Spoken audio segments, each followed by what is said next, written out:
0934, April 5th. Inside the perimeter of Donetsk Airport, the most heavily guarded Shahed site in the theater, the Russians were minutes from launch. This was their fortress, hardened shelters and fortified control points built through all of 2025 to protect one of their most important sites for storing, arming, and sending Shahed drones into the night. Every raid over Ukrainian cities, every siren, every family counting explosions instead of sleeping began at places like this one. And on the tarmac that morning stood the machines that made it all possible. Mobile launch platforms, fueled and armed, each one waiting to put another drone in the air. Everything about this place was built to be untouchable. In a few seconds, something the size of a man was going to prove it wasn't. No massed barrage, no wave of missiles flattening the field. What reached Donetsk that morning was precision. A strike aimed not at the base, but at the one part of it that mattered most. Drones that did it cost about $55,000 each. The launch platforms they destroyed and the base built to protect them run into the tens of millions. That is the asymmetry that defines this entire war. A cheap machine reaches out and deletes something worth 100 times more, and it does it by choosing its target with surgical care. Donetsk Airport was supposed to be immune to exactly this. Through 2025, the Russians turned it into a fortress. Hardened shelters, fortified control points, layered defenses wrapped around the drones that lifted off from here night after night. This was where the raids were born. Every protective measure the Russian military knew how to build, it built here. The first line was the crews themselves. As the FP2 drones came in low and fast, Russian troops on the ground did the only thing left to them. They raised their rifles and fired.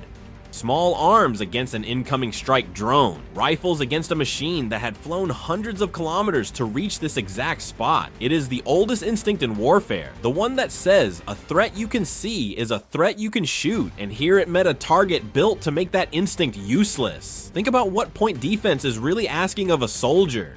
A drone crossing the field low and fast is a small object moving against an open sky, and a rifle round has to intersect it in a window measured in fractions of a second. Trying to knock something that fast and that low out of the air with small arms is like swatting a mosquito with a dart. The odds aren't just bad, they're barely odds at all. The crews weren't cowards and they weren't incompetent. They were the last line of a defense that had already been beaten upstream, reduced to the one response nobody plans for because it almost never works. It didn't work here either. 0 successful intercepts. Every drone that reached the perimeter kept flying, and the crews on that tarmac watched their rifles do nothing while the machines lined up on the platforms behind them. But small arms were never supposed to be the real defense. That job belonged to something invisible. The skies over this front are drowned in electronic warfare. Russian units flood the theater with GPS jamming and satellite spoofing. A constant fog of false signals built to make any guided weapon lose its way, to convince a drone it's somewhere it isn't, or to sever its link to the satellites entirely. And moving inside that fog is Rubicon, a real Russian electronic warfare formation with a reputation for hunting drone operators and the machines they fly. On paper, this is the layer that should have ended the strike before it began.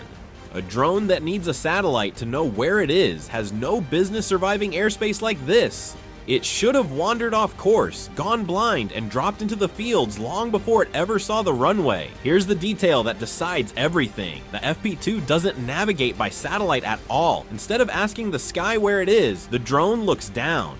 A cheap onboard camera reads the ground beneath it and matches what it sees against a stored map of the route. Terrain image matching, a way of flying that never depends on GPS because it never used GPS to begin with. Firepoint built this navigation across 7 generations, each one refined under live Russian fire, until the drone could hold its course through the worst jamming the theater could throw at it. And that is what turns the entire Russian electronic warfare layer into noise. Jamming GPS on a drone that doesn't use GPS is like shouting wrong directions at someone who already knows the way home by heart. You can be as loud as you like and it changes nothing. The camera reads the shape of the ground the way you'd recognize your own street, not by any signal, but by the look of the thing itself. Rubicon could flood the sky with false satellite signals all morning. The FP2 was never listening. So the layer that mattered most, the one designed to make a strike like this impossible, simply didn't apply. The drones flew their route as if the jamming weren't there, because for them, it wasn't. And past the electronic wall that was supposed to stop them, the last thing standing between the FP2s and the launchers was a handful of crews with rifles, already firing, already losing. So the drones came through, past the jamming that couldn't touch them, past the crews whose rifles couldn't reach them. The FP2s crossed the last stretch of open air and arrived over the one place the entire base existed to protect, the tarmac, and the launch platform sitting on it, and the platforms were exposed, not hidden, not sheltered, not pulled back behind the hardened walls that had been built for exactly this threat.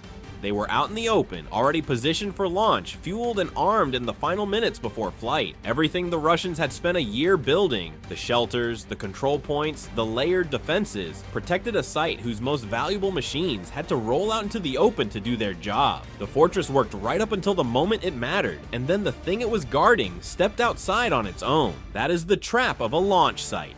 A Shahed platform can't fire from inside a bunker. To send a drone into the night, the launcher has to come out, set up, and stand still on open ground. And in those minutes, it is just a truck on a runway, waiting. The FP2s reached that window exactly when it was open. The defense that had failed at every other layer now had nothing left to offer at all. There was no last line here, only the target and the drones lining up on it. What happened next took seconds. The FP2s came down on the platforms while the Shaheds were still being prepared, and the strike landed exactly where it was aimed. 2 vehicles tied to Shahed and Gerbera operations were destroyed, and one of them still had a Shahed mounted on it moments from launch, gone before it ever left the ground. Here's the detail that decides everything. They didn't hit the base, they hit the launchers. In a site full of buildings, shelters, and infrastructure, the strike went for the 2 machines that actually put drones in the air, and left the rest standing. That is the difference between destruction and precision. You can drop a missile on a fortress and crater the concrete and still leave the launch capability intact because the launchers were somewhere else. Or you can send a $55,000 drone straight through every layer of defense and delete the one truck that turns this base into a threat. Think of it this way: you don't sink a harbor by pulling every boat out of the water. You knock down the crane that loads them. The base is the harbor, the launcher is the crane. Take the crane and the harbor full of boats can't do anything at all.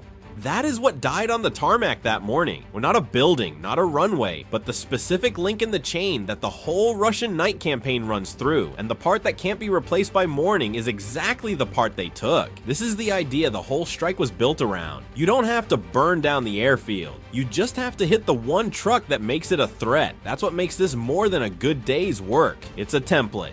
The Russian Shahed campaign is a machine, and every machine has a part that's cheap to attack and expensive to replace. The airbase can be rebuilt, the shelters can be poured again, but a mobile launch platform, positioned and prepped, destroyed in the open with a Shahed still on it. That's a loss that ripples out into every night that follows, because it's one less launcher feeding the raids. Precision doesn't just win the moment, it removes the thing that would have kept hurting you. And Donetsk isn't a one-time target. This site has been hit before, and it will be again, because Ukraine has clearly decided that the way to blunt the Shahed campaign isn't to chase each drone across the night sky. It's to reach back to where those drones are born and break the launch itself. Attack the drone in the air and you stop one. Attack the launcher on the ground and you stop every drone it would ever have sent. That is the logic now driving the strikes on Donetsk. Not the swarm, but the source. A $55,000 answer to a problem the Russians spent tens of millions trying to make unsolvable. The most guarded Shahed base in the theater, beaten not by force, but by a machine that cost less than a used car, and aimed with enough precision to take the one target that mattered. So here's the question worth sitting with. In a war being rewritten by cheap drones and hard choices, what actually wins, precision or mass? The single strike that removes the right target or the overwhelming wave that buries it? Drop your answer in the comments. This is the debate that decides where this war goes next. And if you want to keep following how Ukraine is taking apart the machine behind the night raids, subscribe and stay with us.